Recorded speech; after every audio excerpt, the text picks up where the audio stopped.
মনে হয় আপনাদের? মনে হয় আমি পারবো? থামুন আপনি। বাচ্চার অবস্থা কি মনে করেন আপনি? কি মনে করেন বাচ্চাটার অবস্থা কি? বাচ্চাটা জীবন নিয়ে লড়ছে। যেই মেয়েটি মেয়ে হয়ে ওঠেনি, যেই মেয়েটি নারী হয়ে ওঠেনি, তার গায়ে হাত দেয় কি করে? এই দেশ কি কাপুরুষের দেশ হয়ে গেল যে একটা 8 বছরের মেয়েকে গায়ে হাত দিতে হয়? এই কাপুরুষের হায়নাগুলো পুরুষ বেশে চারিদিকে ঘুরে বেড়াচ্ছে। এদেরকে দমন করার দায়িত্ব আপনাদেরও। আপনাদেরও। আমাদের ব্যবস্থাটা এমন ভেঙে গেছে। সমাজ কি সুস্থ আছে বলে আপনার মনে হয়? আর আপনার কি মনে হয় যে আমি 6 মাস এসেছি দায়িত্ব নিয়ে আমি এই পচে যাওয়া সমাজকে 5 মাসে পাল্টে দেব? মনে হয় আপনাদের? মনে হয় আমি পারবো? থামুন আপনি। বাচ্চার অবস্থা কি মনে করেন আপনি? কি মনে করেন বাচ্চাটার অবস্থা কি? বাচ্চাটা জীবন নিয়ে লড়ছে। ডাক্তাররা জানে না তাকে বাঁচাতে পারবে কি পারবে না।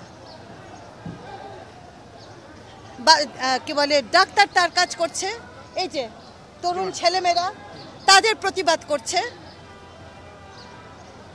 আমি আমার জায়গা থেকে আমি আমার সর্বোচ্চ চেষ্টা করব যেন হোম এবং আইন এই দুটো জায়গা থেকে এই বাচ্চাটা সম্পূর্ণ এবং দ্রুতভাবে বিচার পায়। প্রথম কথা, আপনারা সবাই দোয়া করেন বাচ্চাটা যেন বাঁচে। ডাক্তাররা চেষ্টা করছে। দ্বিতীয় কথা হচ্ছে আমরা যেন এই আপনাদের সাংবাদিকদেরও দায় আছে। আপনারা দয়া করে আল্লাহর ওয়াস্তে দোষীদের কোনোভাবে জায়েজ করবেন না। আপা, পূর্ণিমা নামে একটা মেয়ে ধর্ষিত হয়েছিল, 10 বছর আসামি সাজা কেটে সে কিন্তু কয়েকদিন আগে সেটা আমি জানতে পেরেছি। হ্যাঁ, আপনি একদম ঠিক বলেছেন। এবং সেখানে আমাদের সিস্টেম ওয়ার্ক করছে না।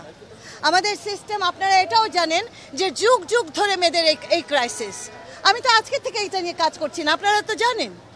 এবং এই 35 বছরে আমি দেখেছি যে বারবার এই ঘটনাগুলো ঘটে।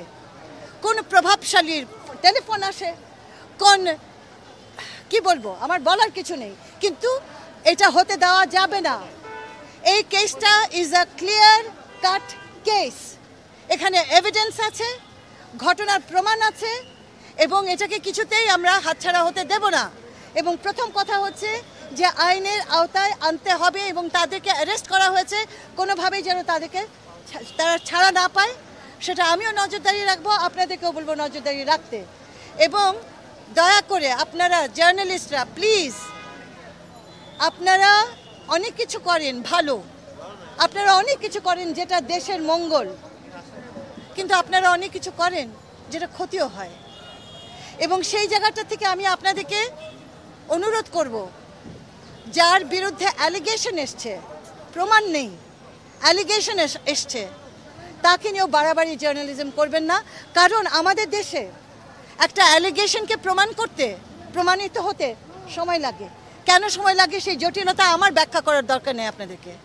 কিন্তু অনেক সময় আপনাদের জার্নালিজমের জটিলতায় সেই মানুষটাকে কিন্তু আমরা আর ধরতে পারি না। তো আমরা একটা পজিশন নেই যে এই দেশে ছোট বাচ্চাদেরকে ধর্ষণ করবে, অ্যালিগেশন যদি আসে, কারের উপরে যদি সন্দেহ আসে, তাকে আমার অ্যারেস্ট করে ধরে নিয়ে যেতে হবে, তাকে আমাকে বন্ধ করতে হবে। আমি এটা আজকেই জানতে পেরেছি কিছুক্ষণ আগে, এবং আমি অবশ্যই এটা নিয়ে প্রশ্ন করব। এবং আমি ধর্ষিত মেয়ে আত্মহত্যা করছে, বিচার পায় নাই, বড় মিয়া টাঙ্গাইলের ইস্যুটা এরকম ইস্যু তো হয়ে যাচ্ছে, একের পর এক হয়ে যাচ্ছে, বিচার না হওয়ার সংস্কৃতি থেকে এই ঘটনা ঘটছে। এবং হ্যাঁ, না, আমি একেবারে একমত তোমাদের সাথে তো আমার দ্বিমত হওয়ার কোনো সুযোগ নেই। পূর্ণিমার কেসটা কেন এরকম হলো আমি এখনো জানি না কেনটা। আমি নিশ্চয়ই প্রশ্নটা করব আমার কি বলে স্বরাষ্ট্র মন্ত্রণালয় এবং আমার আইন মন্ত্রণালয়ের কাছে, এবং তারা নিশ্চয়ই দেখবে এটা কোন ফাঁক করে, এই যে ফাঁক ফোক্কর বলে একটা জিনিস আছে, এই ফাঁক ফোক্করটাকে আমাদের বন্ধ করতে হবে। এবং এটা কেন হলো, কি করে হলো, নিশ্চয়ই আমরা খবর নেব। ইতিমধ্যে এই কেসটাকে আমরা হাতছাড়া হতে দেব না। এই কেসটা চলতে চলতে খুব অল্প সময়ের ভেতরে, যেহেতু এটা খুব স্ট্রেট কাট একটা, চাইবো যে এটা ক্লোজড হয়ে যাক। আচ্ছা, এটা গেল একটা। আর আরেকটা জিনিস, নারী দিবস, আমি খুব কষ্টের সাথে বলছি, বছরের পর বছর আন্তর্জাতিক নারী দিবস আসেন, নারী দিবস চলে যায়। আমরা এই দিবসে অনেক জল্পনা কল্পনা করি, ভাবাভাবি করি, কিন্তু আমার দেশের মেয়েদের অবস্থা পরিবর্তন হয় না। আমাদের শিশুদের জন্য আমরা একটা সুন্দর পরিবেশ দিতে পারি না। কিন্তু এই আন্দোলনটা জুলাই আন্দোলনের মতোই এতই বড় একটা আন্দোলন, কারণ আমার রন্ধ্রে রন্ধ্রে এটা ঘটে যাচ্ছে। শ্বশুর করছে বউকে, ভাইয়ের বউ করছে শালিকে, বউয়ের হাজবেন্ড করছে শালিকে। এই সমস্ত জায়গা সমাজের সামনে আসতে দেরি হয় এবং এগুলো বিচারের আলোয় পায় না, এগুলো লুকিয়ে যায়। এখন আমরা একটা সিদ্ধান্ত নিয়েছি, 3টা মন্ত্রণালয় এবং কমিউনিটি সহ আমরা ঢাকা থেকে শুরু করে 130টি ক্যাম্প করতে যাচ্ছি। যে ক্যাম্পের ভেতরে আমার হোম মিনিস্ট্রি থাকবে, সমাজ কল্যাণ মিনিস্ট্রি থাকবে, মক্কা থাকবে, অভিভাবক থাকবে এবং আমাদের জুলাই বাচ্চারা থাকবে। এবং আমরা এই ক্যাম্পটাকে ধরে আমরা সেই এলাকাটাকে একটা নজরদারিত্বের ভেতরে আনবো। সেখানে আপনাদের সাহায্য লাগবে, আমাদের সর্বশক্তি দিয়ে এই কি বলবো আমি, ব্যাধি, অসুস্থতা, এই অসুস্থ সমাজকে আমাদেরকে সুস্থ করতে হবে সর্বশক্তি দিয়ে। এবং এই কমিউনিটি নজরদারিত্বের মধ্যে দিয়েই আমরা মনে করি যে আমাদের হোমও ভালো কাজ করতে পারবে, যেভাবে করছে তারা তথ্য সমৃদ্ধ হবে এবং আমরা কমিউনিটিকেও আশ্রয়ের জায়গা একটা তৈরি করে দিতে পারবো। এরকম একটা কৌশল আমরা নিশ্চিত করেছি, সিদ্ধান্ত নিয়েছি।